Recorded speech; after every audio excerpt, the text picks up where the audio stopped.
মোৰ আপোনালোকলৈ এটা বিনম্ৰ অনুৰোধ আপোনালোকৰ মাজত অজস্ৰ হট মানুহ আছে 90% হট মানুহ অসমখনক ভাল পোৱা মানুহ দুই চাৰিটা বেয়া মানুহ থাকে কিন্তু আপোনালোকেতো অসমখনক ভাল পায় অসমৰ ভাল বিচাৰে অসমখনক ভাল পোৱা হিচাপে ভাল কামক প্ৰশংসা কৰক আৰু সেইবিলাক মানুহৰ মুখা খুলি দিয়ক যিবিলাকে আজি অসমত আন্দোলন হত্যা হিংসা তেওঁলোকৰ দোকান এখন চলাব বিচাৰে সেই দোকানখন চলিব নিদিব হিমন্ত বিশ্ব শৰ্মা ডাঙৰীয়াৰ নেতৃত্বত খুব সুন্দৰভাৱে এখন অসমৰ বিকশিত যাত্ৰা আৰম্ভ হৈছে এই যাত্ৰাত এই ধৰণৰ মানুহবিলাকে যাতে আৰু নষ্ট কৰি পেলাব নোৱাৰে তাৰ কাৰণে মই এজন নাৰীৰ স্বামী হিচাপে দুটা সন্তানৰ পিতৃ হিচাপে মই সুন্দৰভাৱে আপোনালোকক সবিনয় অনুৰোধ কৰিছো আৰু মই ভাবো যে ইয়াৰ মাজতো কিছুমান মানুহে তাৰে এখন কাটি অমুকটো কলে তমুকটো কলে এটা উল্টা কথা আৰু বজাব পাৰে আছে যিবিলাকে ইয়াক আকৌ কন্টিনিউ কৰিব তাৰ এটা কাটি ইফালে কৰি অমুক কৰি তমুক কৰি আৰু সেইকাৰণে সিদিনাখনো মই কৈছিলো যে মোৰ ফেচবুকত আনকাট লাইভ কৰি থ মই বজাই দিম মই ধন্যবাদ দিছো বহুত কেইটা চেনেলে আনকাটটো বজাই দিলে মোৰ আপোনালোকলৈ এটা বিনম্ৰ অনুৰোধ আপোনালোকৰ মাজত অজস্ৰ হট মানুহ আছে 90% হট মানুহ অসমখনক ভাল পোৱা মানুহ দুই চাৰিটা বেয়া মানুহ থাকে কিন্তু আপোনালোকেতো অসমখনক ভাল পায় অসমৰ ভাল বিচাৰে অসমখনক ভাল পোৱা হিচাপে ভাল কামক প্ৰশংসা কৰক আৰু সেইবিলাক মানুহৰ মুখা খুলি দিয়ক যিবিলাকে আজি অসমত আন্দোলন হত্যা হিংসা তেওঁলোকৰ দোকান এখন চলাব বিচাৰে সেই দোকানখন চলিব নিদিব হিমন্ত বিশ্ব শৰ্মা ডাঙৰীয়াৰ নেতৃত্বত খুব সুন্দৰভাৱে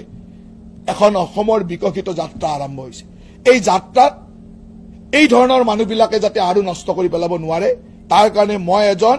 এজন নাৰীৰ স্বামী হিচাপে দুটা সন্তানৰ পিতৃ হিচাপে মই সুন্দৰভাৱে আপোনালোকক সবিনয় অনুৰোধ কৰিছো আৰু মই ভাবো যে ইয়াৰ মাজতো কিছুমান মানুহে তাৰে এখন কাটি অমুকটো কলে তমুকটো কলে এটা উল্টা কথা আৰু বজাব পাৰে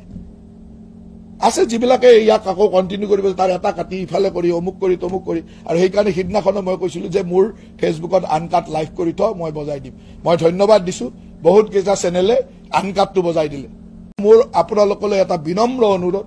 আপোনালোকৰ মাজত অজস্ৰ হট মানুহ আছে 90% হট মানুহ অসমখনক ভাল পোৱা মানুহ দুই চাৰিটা বেয়া মানুহ থাকে কিন্তু আপোনালোকেতো অসমখনক ভাল পায় অসমৰ ভাল বিচাৰে অসমখনক ভাল পোৱা হিচাপে ভাল কামক প্ৰশংসা কৰক আৰু সেইবিলাক মানুহৰ মুখা খুলি দিয়ক যিবিলাকে আজি অসমত আন্দোলন হত্যা হিংসা তেওঁলোকৰ দোকান এখন চলাব বিচাৰে সেই দোকানখন চলিব নিদিব হিমন্ত বিশ্ব শৰ্মা ডাঙৰীয়াৰ নেতৃত্বত খুব সুন্দৰভাৱে এখন অসমৰ বিকশিত যাত্ৰা আৰম্ভ হৈছে এই যাত্ৰাত এই ধৰণৰ মানুহবিলাকে যাতে আৰু নষ্ট কৰি পেলাব নোৱাৰে তাৰ কাৰণে মই এজন নাৰীৰ স্বামী হিচাপে দুটা সন্তানৰ পিতৃ হিচাপে মই সুন্দৰভাৱে আপোনালোকক সবিনয় অনুৰোধ কৰিছো আৰু মই ভাবো যে ইয়াৰ মাজতো কিছুমান মানুহে তাৰে এখন কাটি অমুকটো কলে তমুকটো কলে এটা উল্টা কথা আৰু বজাব পাৰে